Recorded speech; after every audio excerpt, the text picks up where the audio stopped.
生命啊！这货凭什么味道直逼极宗，在自身食客心中地位甚至更胜一筹？它就是传说中的中华鹅膏，颜控退散。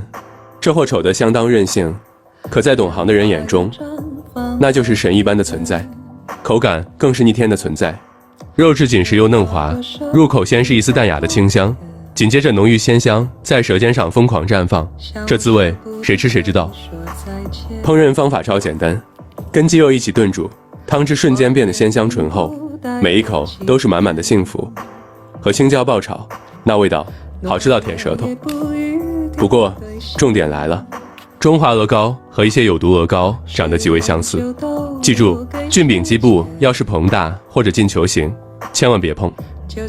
正宗的中华鹅膏菌柄基部是棒状至近缩形，菌肉白色受伤不变色，菌盖边缘还有棱纹，没有十足把握，千万别轻易尝试，小命要紧。